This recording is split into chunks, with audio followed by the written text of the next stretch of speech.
Good morning, everybody. I'm not a botanist, I'm more of a landscape ecologist with a background in forestry, so I'll take a much broader perspective on the landscapes and how they have been changing over recent times. So this is the topic I'm presenting today, landscape change and ecosystem services in the region where we are. Although there's contribution from many different authors to this presentation, it was again prepared by myself and Angelo in the room. And I'll cover very briefly landscapes in the region, how they have changed in terms of land use and cover, and how that has affected processes, functions, and ecosystem services, and risk in the same landscapes. And finally, I'll discuss briefly why this is important to us. This is the result of interactions of biophysical factors and human factors. Carlos described very well how this has shaped the landscape in the region where we are, which is here. And because of this diversity of conditions and interactions, we have a huge diversity of landscapes in the area. What they all have in common is a strong influence of humans over thousands of years. And the result of this interaction has been very positive in terms of biodiversity, as Carlos mentioned several times, with the introduction of efficient farming systems that have improved the levels of biodiversity in the area, and also they add value in terms of cultural heritage, in terms of aesthetics and other factors to the landscapes in the region. For that reason, and by several organizations, this has been recognized over the recent years. We have 3 parks, 3 protected areas in the region, which are the Montezinho Natural Park. I'm pointing at the symbols, but they are here: the Montezinho Natural Park, the Douro International Natural Park, and a local protected area that is called the Protected Landscape area of Azevedo. All these areas intend to preserve not just biodiversity, but how people interact with nature,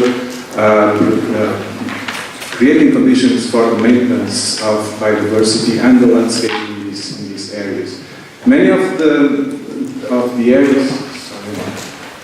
areas in the region are part of the Natura 2000 network, which is a network for conservation in Europe. But again, these protection areas are on areas that have been managed by people, and many of the species that you can find here, they exist here still because of human presence. And more recently, the entire region of Bragança plus the neighboring parts of Castilla y León in Spain have been classified as a biosphere reserve by UNESCO. However, although these regions depend on population has been decreasing over time. The blue areas here represent losses of population in the country over the last 10 years, or between the last 2 population census, and you see that most of the interior areas have been affected severely by the population. And the same happens in the region where we are, although the balance is null, but there is movements of people from the most remote and isolated parishes to the medium and small cities like Bragança. This of course affects land use and land cover, typically decreasing the areas occupied by agriculture that are represented in red in these graphs. These are 2 studies that were conducted for 2 parishes in north of Bragança, and this is very typical. Agriculture decreases, forests increase very much in both cases. The shrublands, sometimes they decrease, sometimes they increase depending on the disturbance regime and also the practices that people use in some sectors, like in forestry. This pattern is not exclusive of the region of Portugal where we are. Abandonment and landscape change associated to abandonment has been observed in many parts in Europe. Some colleagues have actually estimated or mapped the hotspots of abandonment and rewilding in Europe for the next 2 decades, for 2030 more precisely. And you see that there is many areas in Europe are becoming abandoned areas, and they will be abandoned in the future, and that includes the region where we are. This pattern, curiously, is very important. Deepland in region is very similar to the pattern of dramatic, catastrophic disturbances like fire. This is the map of fire occurrences and areas, burned areas from 2000 to 2015 in Europe, and you see a very similar pattern of distribution of fire that follows the distribution of abandonment in Europe. Because of this, and probably because of many other factors, abandonment has a negative, a bad connotation for people in general. If you ask someone in this region, in this country about abandonment, they will tell you that abandonment is really bad. It's bad for the environment, it's bad for the people, it's bad for everything. So, with this in mind, we decided to evaluate the effects of land use landscape change on this concept of ecosystem services, since it assesses the benefits that people get or obtain from ecosystems. So this could be the framework of ecosystem services would be a good way of actually addressing the changes that abandonment is causing in ecosystems. So we took two of the groups of the ecosystem services classification of the Millennium Ecosystem Assessment Program, that are the provisioning and the regulating ecosystem services. More specifically, we measured or we assessed climate regulation, water quality regulation, and soil loss within the provisioning, the regulating ecosystem services. And within provisioning, we assessed agricultural goods, mushrooms, timber, and water supply. And this is the area where we work. This is north of Bragança, it's the upper part of the suburban watershed. It's dominated mainly by shrubland, but with important areas of forests and agriculture. The setting or the design was basically, we estimated the supply and the value of ecosystem services that I just described for 1990, for 2006, and for 2020, according to different scenarios of abandonment. They are slightly different in terms of expansion of forest and shrublands, and a mix between forest and shrubland expansion. And this is what we got. There was an increase in the supply of regulating ecosystem services from 1990 to 2006. In terms of provisioning, there was no change between these two dates. However, for the future, there is a tendency for increasing supply of these types of ecosystem services, that if we put them together, we obtain this trend of growing supply of ecosystem services according to this type of change that is associated to abandonment. But if we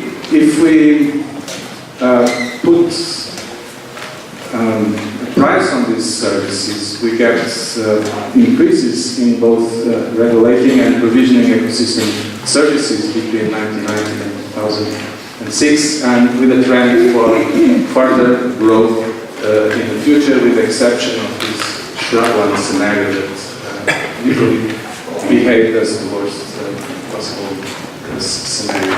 And overall, there is this trend of increasing value of ecosystem services supplied along this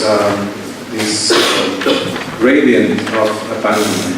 And it's also relevant to notice that the value that we obtain for just a small selection of ecosystem services is quite significant. And we should be around 100 million American dollars per year for the support of these services. Of course, the services are paid, most of them are not paid to the owners or managers of the land, but still it's a figure to keep in mind. But not everything is good news. There is some threats that result from changes in biology. And this is what we are right now doing. We are evaluating the effects of landscape change on fire behavior. We use the same setting as before, and we are getting results that show us that there is a tendency for burn area, the overall and the average burn area to increase from 1990 to 2006. Although there is a decrease in fire intensity, there is a trend for growing burned area, which tells us basically that although the supply and value of ecosystem services is growing, there is also a growing fire hazard that can